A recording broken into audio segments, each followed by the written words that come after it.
Olá pessoal, Bruno do Meliponário Boezin, e no dia de hoje nós falaremos sobre genética de abelhas. Fica até o final que você vai entender o porquê nós devemos ter mais de um enxame de cada espécie em nosso meliponário. Mas antes de começar, eu gostaria de esclarecer que esse vídeo é voltado para quem não tem nenhum conhecimento sobre genética. Por isso, nós não abordaremos o assunto da mesma forma que é abordado no ambiente acadêmico. Nós não falaremos sobre as leis de Mendel, sobre meiose, mitose, haploide, diploide e demais termos estudados em genética. E para você que não tem nenhum conhecimento em genética, não se preocupe com essas palavras. Nós vamos tratar sobre o assunto de uma forma simples e objetiva. E ao final, você entenderá tudo de forma bem tranquila. Vamos ao vídeo.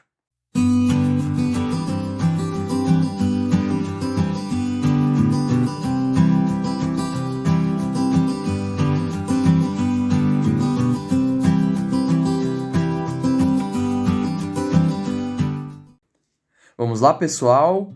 O conteúdo de hoje é sobre genética de abelhas. Eu me chamo Bruno e sou meliponicultor há quase 10 anos. Antes de começar, eu gostaria de falar para vocês que o conteúdo desse canal é mais voltado para abelhas nativas. Por isso, os exemplos utilizados nessa apresentação serão de abelhas nativas do território brasileiro. Então vamos começar. Toda abelha possui um código genético.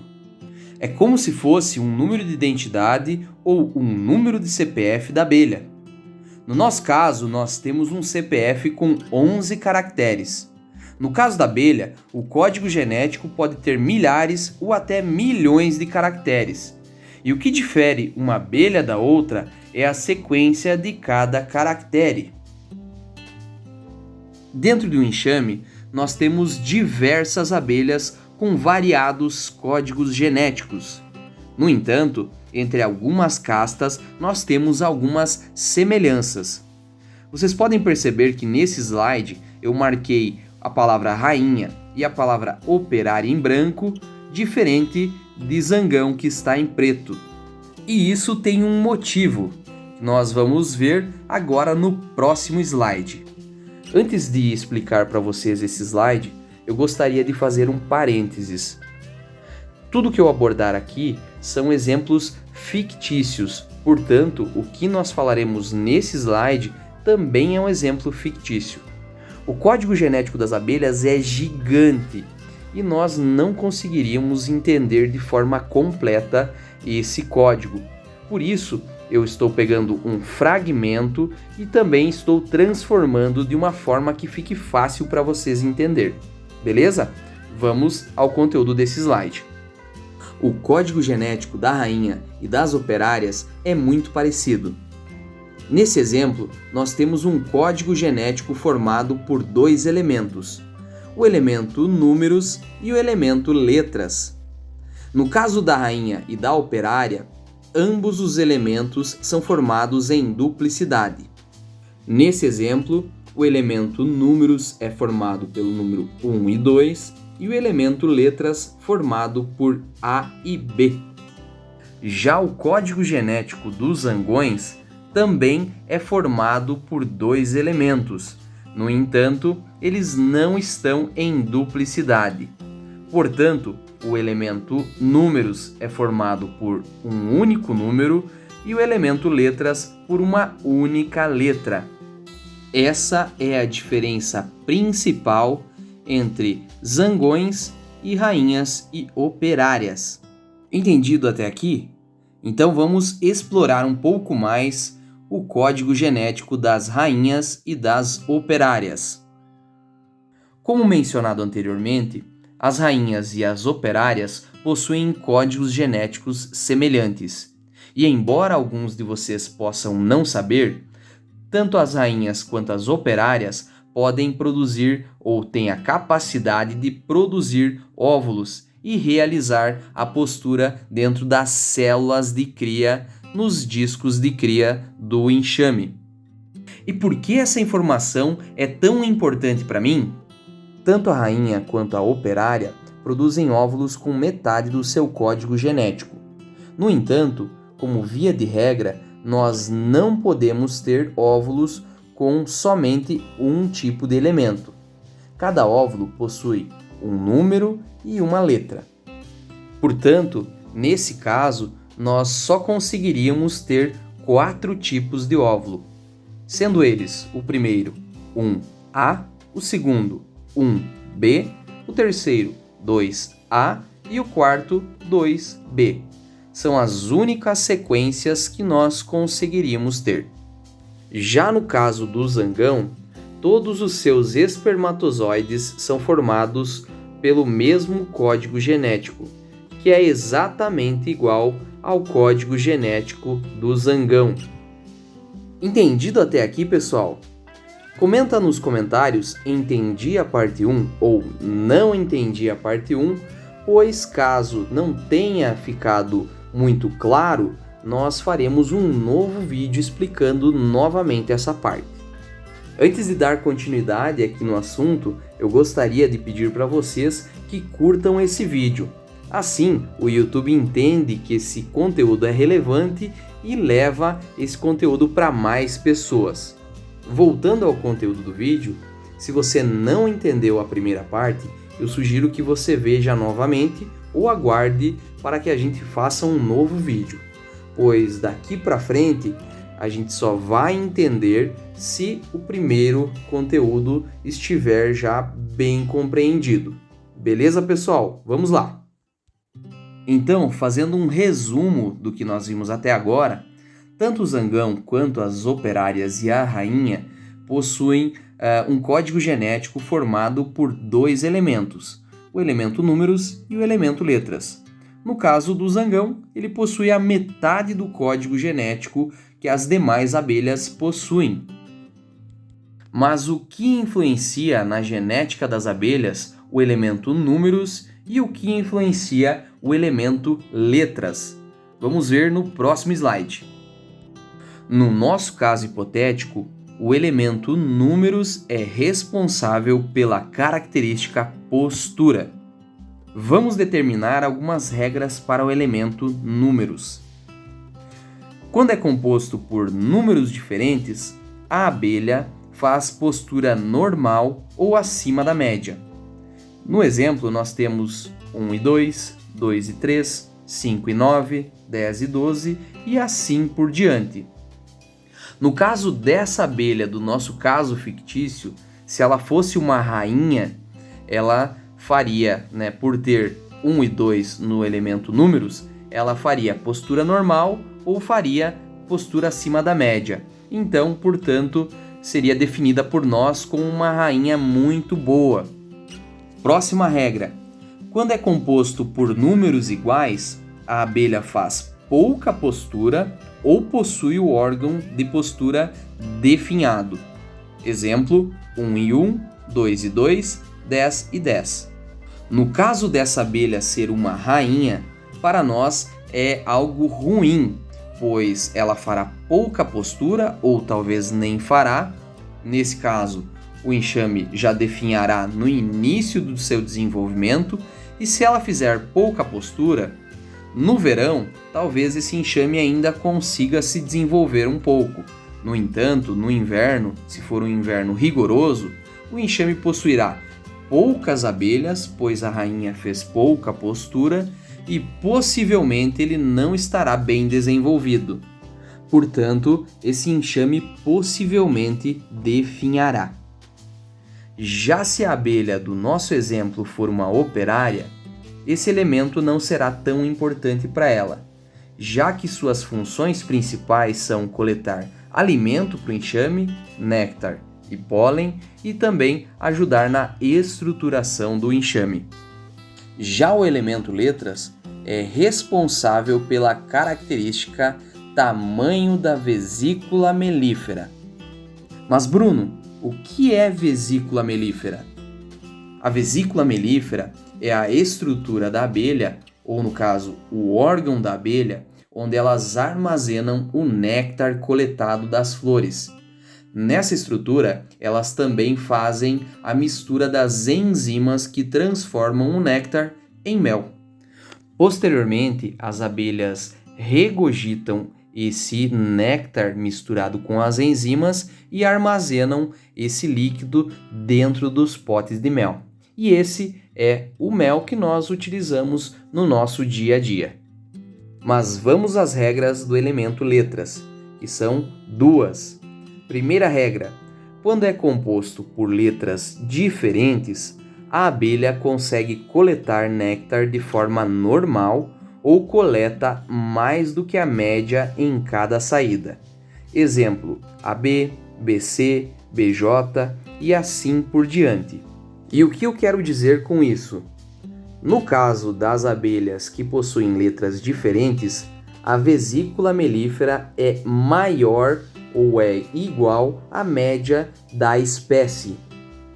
Segunda regra: quando é composto por letras iguais, a abelha coleta pouco néctar ou possui a vesícula melífera atrofiada. Exemplo: AA, BB, KK, enfim, demais letras iguais. Esse elemento é muito importante para as campeiras, pois o tamanho da vesícula melífera ou a quantidade de néctar que ela coleta ou não coleta é muito importante para o desenvolvimento do enxame. Se nós tivermos uma maioria de abelhas campeiras com uma vesícula melífera grande, nós teremos uma maior eficiência na coleta do néctar e, consequentemente, o enxame se desenvolverá melhor. Do contrário, se nós tivermos um enxame com predominância de abelhas campeiras com a vesícula melífera atrofiada ou pequena, nós teremos um enxame que coleta pouco néctar, que armazena pouco néctar e que possivelmente no inverno não terá néctar ou mel armazenado de forma suficiente para o enxame e será um candidato a definhar. Fazendo um breve resumo, então nós temos o elemento números responsável pela característica postura e o elemento letras responsável pela característica tamanho da vesícula melífera. Em ambos os casos, quando nós temos algo diferente é bom e quando nós temos algo igual é ruim. Entendido até aqui? Se você entendeu essa parte, comente nos comentários "Entendi a segunda parte". Se você não entendeu essa segunda parte, sugiro também que você volte até o início dela ou aguarde para que a gente faça um novo vídeo explicativo. Se não entendeu até aqui, o complemento desse vídeo não será tão fácil de entender. Mas vamos lá! Vamos supor que o Joãozinho está começando na meliponicultura e ele foi no meliponário do Zeca, que é uma referência na criação de abelha mandaçaia, para comprar o seu primeiro enxame. O Zeca, ele possui 400 enxames de mandaçaia e tem genéticas do Brasil inteiro. O enxame que o Zeca vendeu para o Joãozinho foi formado pelo zangão 3C e pela princesa 1,2AB. Aqui nós já percebemos que a genética desse enxame é muito boa, pois nós temos variabilidade genética entre a princesa e o zangão. Ambos são diferentes geneticamente. E lembra que nós falamos que diferente é bom? Então, vamos ao próximo slide. A princesa, após copular com o zangão 3C, se tornou rainha do enxame vendido ao Joãozinho. Essa rainha, ela somente consegue produzir 4 tipos de óvulo: 1A, 1B, 2A, 2B. Esses óvulos, ao se juntarem ao espermatozoide do zangão, vão produzir filhas operárias ou princesas com as seguintes características: 1A3C, 1B3C, 2A3C, 2B3C. Perceberam que todas as abelhas que nasceram dessa junção dos óvulos com os espermatozoides, elas possuem números diferentes no elemento números e letras diferentes no elemento letras. E isso, como eu mencionei para vocês, é bom. No caso de uma dessas abelhas ser uma princesa e posteriormente ela se tornar uma rainha, por ela possuir números diferentes, ela terá a capacidade de fazer uma postura normal, de acordo com a média das abelhas ou das rainhas da espécie, no caso mandaçaia, ou terá uma capacidade de produzir mais ou de fazer mais postura do que a média normal de sua espécie. E isso será muito bom para o novo enxame. No caso do Joãozinho fazer uma divisão, ou se esse enxame largar uma enxameação para a natureza. E no caso dessas abelhas serem operárias, todas serão boas operárias, pois, como todas têm letras diferentes em seu código genético, elas possuirão a vesícula melífera igual à média das operárias da sua espécie, ou possuirão uma vesícula melífera maior do que normal e poderão, consequentemente, coletar mais néctar em cada saída. Olha aí que baita enxame o Joãozinho comprou do Zeca, não é mesmo? Só fazendo mais um parênteses. O zangão, após copular com a princesa e torná-la uma rainha, não tem mais função nesse enxame. A rainha, ela possui uma estrutura que se chama espermateca e lá ela armazena todos os espermatozoides que o zangão colocou dentro dela. Portanto, dali para frente, todos os espermatozoides que serão juntados com os óvulos, eles já estão presentes dentro da rainha. Beleza? Voltando ao meliponário do Joãozinho, nós temos o enxame de mandaçaia comprado do meliponário do Zeca com a rainha com o seguinte código genético, 12AB. E dentro dela nós temos os espermatozoides 3C. No dia 30 de 9 de 2022, que foi 30 dias após o Joãozinho comprar esse enxame, nós tivemos o nascimento de 4 operárias. As operárias 13AC, 13BC, 23AC e 23BC. Todas elas ótimas operárias, pois todas elas possuem ou a vesícula melífera normal ou maior do que a média das abelhas da espécie.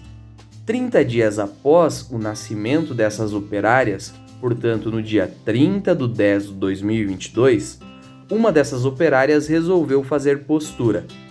No entanto, como os óvulos das operárias não são fecundados por zangões, essa operária, ao colocar o óvulo dentro da célula de cria, está colocando um óvulo somente com metade da carga genética da espécie. Essa é a explicação do porquê os óvulos de abelhas operárias só formarem zangões e os óvulos de rainhas formarem operárias e princesas. No mesmo dia que a operária fez postura, no dia 30 de 10 de 2022, a rainha também fez postura. E no dia 15 de 12 de 2022, nasceu o zangão e a princesa. O zangão 1A e a princesa 23AC. Acontece que no dia seguinte ao nascimento da princesa e do zangão, a rainha acabou morrendo. E essa nova princesa se tornará a nova rainha do enxame. No entanto, como na região do meliponário do Joãozinho não temos mandaçaias nativas e no entorno nós também não temos criadores e o Joãozinho só tem um enxame, essa princesa terá que copular com um zangão do próprio enxame. Neste caso, o zangão que nasceu no mesmo dia que ela.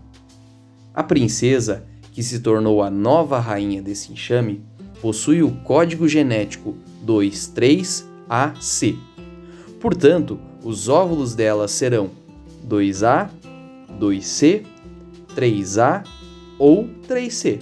São as únicas possibilidades que nós temos.